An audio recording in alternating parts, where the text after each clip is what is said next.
आज हम लोग यहाँ जमा हुए ज़िला committee all Bihar Shershabadi association Kishanganj की दावत पर,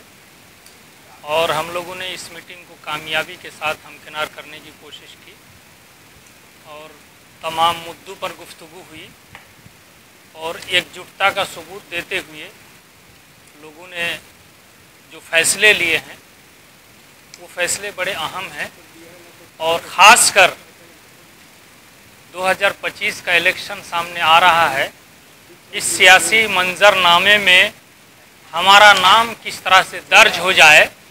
हमारी बिरादरी की पहचान किस तरह से बने और हमारी बिरादरी सियासी मैदान में बहुत ज़्यादा पसमानदगी के शिकार है। और इस कदर पसमानदगी के शिकार है कि हम पर जो चाहता है, जिस एंगल से चाहता है, हम पर ढेला फेंक देता है और हमको देश से आउट करने की भी कोशिश करता है। लेकिन हमारे नुमाइंदगान मुलाकात करते हैं सियासी लीडरान से और उनसे कहते हैं कि कम से कम पार्लियामेंट में हमारा नाम लेकर तो बात करो, इस मुद्दे को उठाओ। लेकिन हमारा नाम लेने के लिए भी तैयार नहीं है लोग, और अपने आप पर लेकर बोलते हैं कि आप तो हमको बांग्लादेशी कहते हैं, बांग्लादेश भेजते हैं।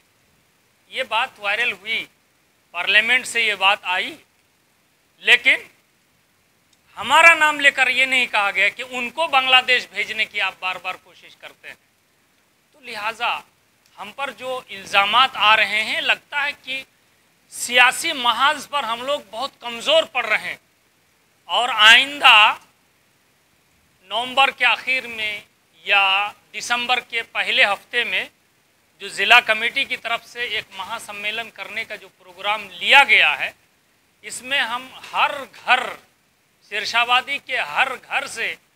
तमाम लोगों से हम गुजारिश करेंगे कि इस प्रोग्राम में आप एकजुटता का और अपनी तादाद का सबूत दें। और जब तक आप मेहनत नहीं करेंगे, संघर्ष नहीं करेंगे, दावा नहीं ठोकेंगे, किसी चीज़ का डिमांड नहीं करेंगे, कोई आपको कोई हक देने वाला नहीं है। इस वजह से ज़िंदा कौम उस वक्त ज़िंदा महसूस हो सकती है, साबित हो सकती है, जब अपनी ज़िंदगी का पता चले उसको कि ये कौम ज़िंदा है। लेकिन हम लोगों ने सीमांचल के अंदर तालीमी मैदान में जो कुछ भी किया है, कुछ बातें आई इस सिलसिले में कि अल्लाह के फजल से तालीमी मैदान में बहुत कुछ हो रहा है, लेकिन राजनीति मैदान में हम लोग पूरा ज़ीरो हो रहे हैं और हमें बिल्कुल यूज़ एंड थ्रो की तरह से हमें फेंकने की कोशिश की जा रही है। हम लोग ने आज यहाँ संकल्प लिया है कि नहीं, हम अपने समाज को इस तरह से बर्बाद होने नहीं देंगे। हमारे समाज के लिए सियासी मैदान में पूछ किस तरह से हो, पहचान किस तरह से बने, इस तरह की हमें कोशिश करनी होगी और तब जाकर कोई सही नतीजा बरामद होगा और इंशाअल्लाह 25 के इलेक्शन में हमारी कोई पोजीशन मुस्तहकम होगी इंशाअल्लाह। इन्हीं चंद बातों के साथ इनामुल हक मदनी आपके